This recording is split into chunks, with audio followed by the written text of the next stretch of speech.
નમસ્કાર મિત્રો, MS voice Gujarati YouTube ચેનલમાં તમારું હાર્દિક સ્વાગત છે. સરકાર દ્વારા ખેડૂત નોંધણી ફરજિયાત કરવામાં આવી છે.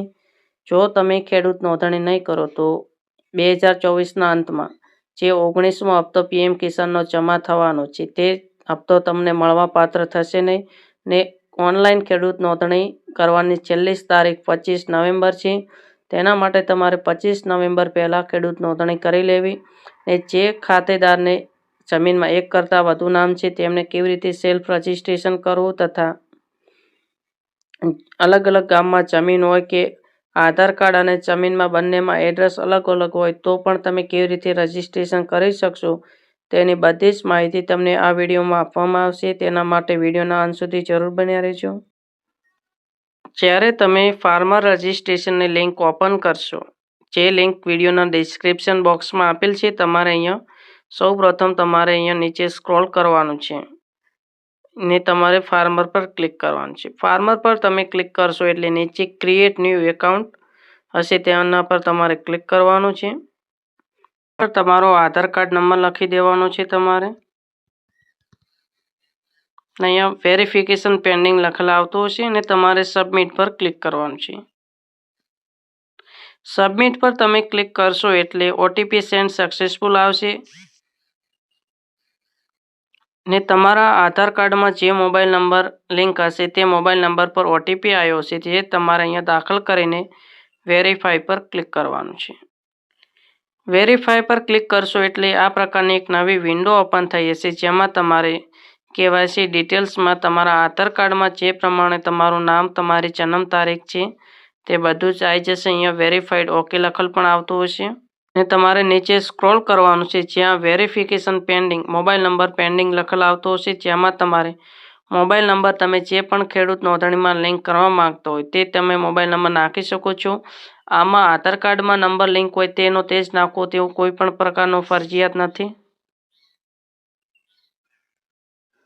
મોબાઈલ નંબર તમે નાખશો એટલે તમે જે મોબાઈલ નંબર લખ્યો છે તે મોબાઈલ નંબર પર ઓટીપી આવી જશે જે તમારે અહીંયા એન્ટર ઓટીપી પર ક્લિક કરીને તમે નાખવાનું છે અને વેરીફાઈ પર તમારે ક્લિક કરવાનું રહેશે. ને જો તમારા મોબાઈલ નંબર પર ઓટીપી ના આવે તો તમે રીસેન્ટ ઓટીપી પર ક્લિક કરશો એટલે ફરીવાર ઓટીપી આવશે.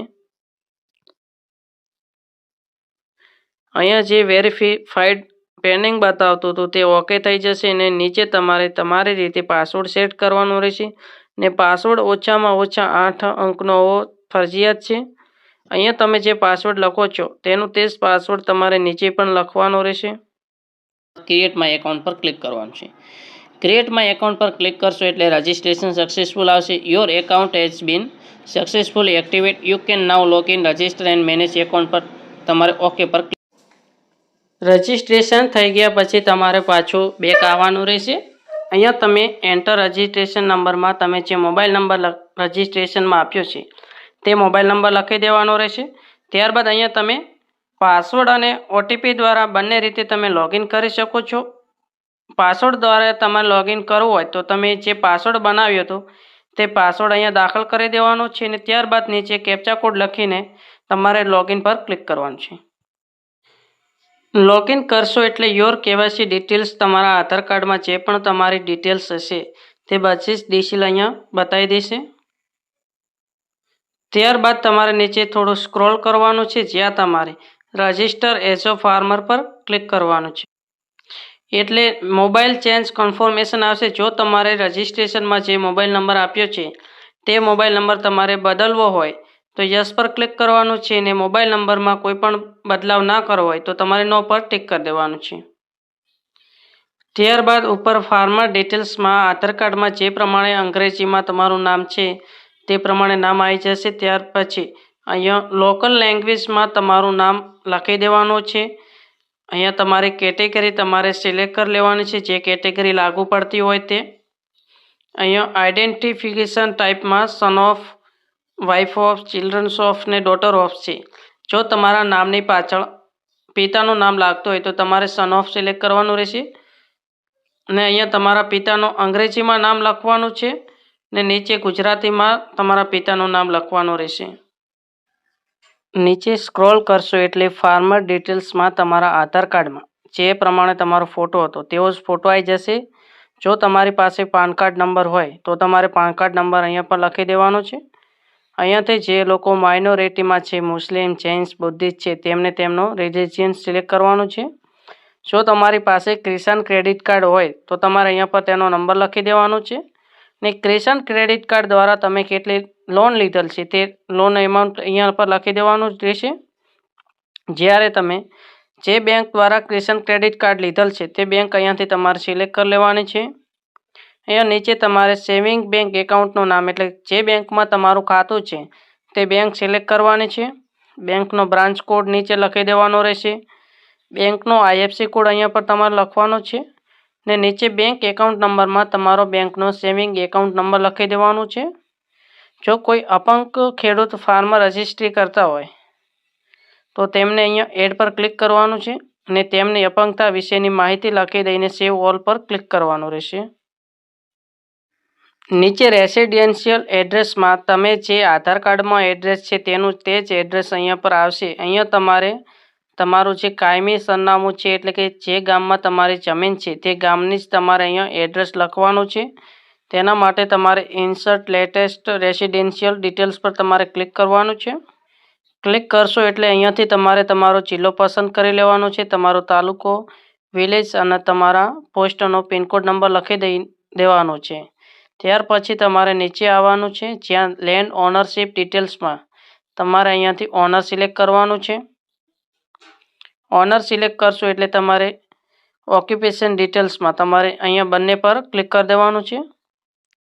ત્યારબાદ લેન્ડ ડિટેલ્સમાં તમારે બે ઓપ્શન હશે, ફેચ લેન્ડ ડિટેલ્સ અને વેરીફાઈ ઓલ લેન્ડ્સ. તમારે સૌ પ્રથમ ફેચ લેન્ડ ડિટેલ્સ પર ક્લિક કરવાનું છે. ફેચ લેન્ડ ડિટેલ્સ પર તમે ક્લિક કરશો એટલે તમારે તમારો જિલ્લો, તમારો તાલુકો અને જે ગામમાં તમારી જમીન છે તે તમારે સિલેક્ટ કરવાનું આવશે. સૌ પ્રથમ તમારો જિલ્લો અહીંયાથી તમારે પસંદ કરી લેવાનો છે. ત્યારબાદ નીચે તમારો સર્વે નંબર લખી દેવાનો છે અને જો કોઈ પેટા સર્વે નંબર હોય તો તે લખીને તમારે સબમિટ પર ક્લિક કરવાનું છે. સબમિટ પર તમે ક્લિક કરશો એટલે ફરીવાર તમારો સર્વે નંબર નાખી દેવાનો રહેશે તમારે. અને નીચે જો કોઈ પેટા સર્વે નંબર હોય પૈકી તરીકે તે લખવાનો છે અહીંયા, અથવા તો અહીંયા જે ફૂદડી બતાવે છે તેના પર તમારે ક્લિક કરવા દેવાનું છે.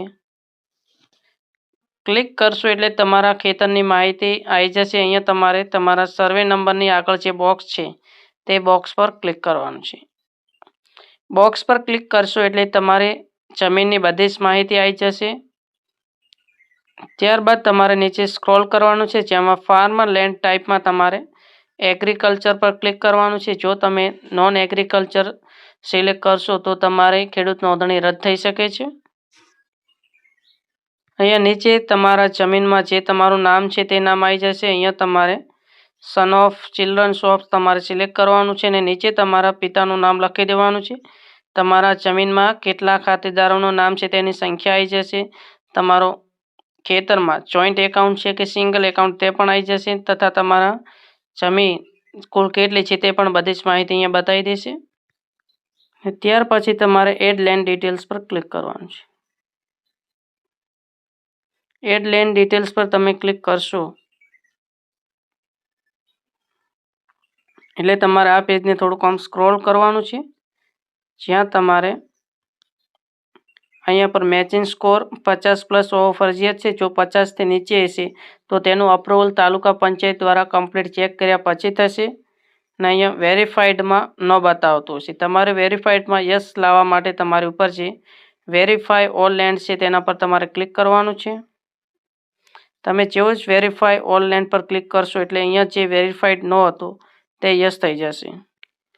ત્યારબાદ તમારે નીચે આવવાનું રહેશે જેમાં સોશિયલ રજિસ્ટ્રી ડિટેલ્સમાં તમને રેશન કાર્ડની ડિટેલ્સ અને તમારા ફેમિલી આઈડીની ડિટેલ્સ નાખવાની રહેશે.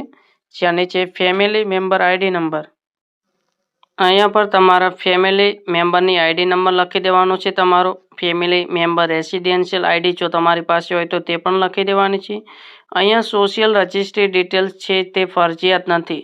તમે ડિટેલ્સ નહીં નાખો તો પણ તમારું રજિસ્ટ્રેશન થઈ જશે. ત્યાર પછી તમારે નીચે આવવાનું રહેશે જ્યાં ડિપાર્ટમેન્ટલ અપ્રુવલમાં તમારે એગ્રીકલ્ચર સિલેક્ટ કરવાનું છે. ત્યાર પછી અહીંયા ફાર્મર કન્સન્ટમાં બોક્સ પર ક્લિક કરી દેવાનું છે. જો તમારે કોઈ પણ સુધારો વધારો કરવો હોય તો KYC ડિટેલ્સ પર તમારે અહીંયા અપડેટ પર ક્લિક કરવાનું છે. ત્યાર પછી નીચે પણ બોક્સ પર ક્લિક કરી દેવાનું રહેશે અને તમારે સેવ પર ટિક કરવાનું છે. અહીંયા લેન્ડ ડિટેલ્સમાં તમારા એક જ ગામમાં જેટલી તમારી જમીન હોય તે એક જ ગામની તમારે જમીન અહીંયા સિલેક્ટ કરવાની છે. જ્યારે તમારું લેન્ડ રજિસ્ટ્રેશન થઈ જાય છે ત્યાર પછી તમે તમારા બીજા કોઈ ગામમાં જમીન હોય તો તે ગામનું પણ તમે રજિસ્ટ્રેશન કરી શકશો. હાલ તમારે એક જ ગામનું તમારે રજિસ્ટ્રેશન કરવાનું રહેશે.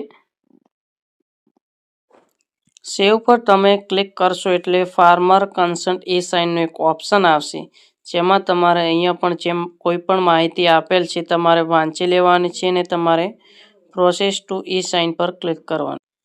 પ્રોસેસ ટુ e-સાઇન પર તમે ક્લિક કરશો એટલે CDECની e-સાઇન સર્વિસની વેબસાઇટ ઓપન થશે, જેમાં તમારે તમારો આધાર કાર્ડ નંબર, VID નંબર અથવા UID ટોકન લખીને તમે રજિસ્ટ્રેશન કરી શકશો. અહીંયા તમારે આધાર કાર્ડ સિલેક્ટ કરવાનું છે ને તમારો 12 અંકનો આધાર કાર્ડ નંબર અહીંયા પર લખી દેવાનો છે. ને આધાર કાર્ડ નંબર તમે કમ્પ્લીટ લખ્યો છે કે નહીં તે તમારે ચેક કરવો હોય તો તમારે અહીંયા પર ક્લિક કરવાનું છે. નીચે આધાર OTP અને આધાર OTP બે ઓપ્શન હશે, જેમાંથી તમારે આધાર OTP સિલેક્ટ કરવાનું છે. આધાર OTP તમે સિલેક્ટ કરશો એટલે OTP send to your mobile નંબરનો ઓપ્શન આવી જશે તમારા પર. ને તમારા મોબાઈલ નંબર પર જો OTP ના આવે તો તમે અહીંયા નોટ રિસીવ્ડ OTPમાં રીસેન્ડ OTP તમારે કરવાનું છે. ને તમારા મોબાઈલ નંબર પર જે પણ OTP આવે છે તે OTP તમારે અહીંયા પર દાખલ કરવાનો છે ને તમારે સબમિટ પર ટિક કરી દેવાનું છે. સબમિટ પર તમે ટિક કરશો એટલે કન્સર્ન સેવડ સક્સેસફુલી આવી જશે ને તમારું રજિસ્ટ્રેશન થઈ જશે. ને રજિસ્ટ્રેશનમાં તમે જે મોબાઈલ નંબર આપ્યો તો તે મોબાઈલ નંબર પર એક આ પ્રકારનો પણ SMS આવી જશે, જેમાં તમારો એનરોલમેન્ટ ID નંબર લખેલા છે. જે એનરોલમેન્ટ ID નંબર આવ્યો છે તે ટેમ્પરરી છે. જ્યારે તમારું ખેડૂત નોંધણી આગળથી અપ્રુવલ થઈ જશે ત્યારે તમને એક 11 અંકનો નવો ડિજિટલ ID નંબર આપવામાં આવશે, જે તમારો કાયમી ખેડૂત ID નંબર હશે. ને જે પણ ખેડૂતને ખાતેદારમાં જમીનમાં એક કરતાં વધુ નામ છે તે દરેક ખેડૂત ખાતેદારે વ્યક્તિગત અલગ અલગ ફાર્મર રજિસ્ટ્રેશન કરવા પડશે. અને એ પણ વાતનું ધ્યાન રાખવાનું છે કે એક જ ગામની જમીનનું હાલ રજિસ્ટ્રેશન કરો. બીજા કોઈ પણ ગામમાં તમારે જમીન હોય તો તેનું હાલ રજિસ્ટ્રેશન ના કરો. જો આપેલ માહિતી સારી લાગી હોય તો વિડીયોને લાઇક કરી દેજો. ચેનલને સબસ્ક્રાઈબ નથી કરી તો ચેનલને સબસ્ક્રાઈબ કરી દેજો અને ચેનલને બેલ આઇકોન ઓન કરી દેજો, જેથી બીજા આવનારા વિડીયો તમારા સુધી સરળતાથી પહોંચી શકે. આભાર.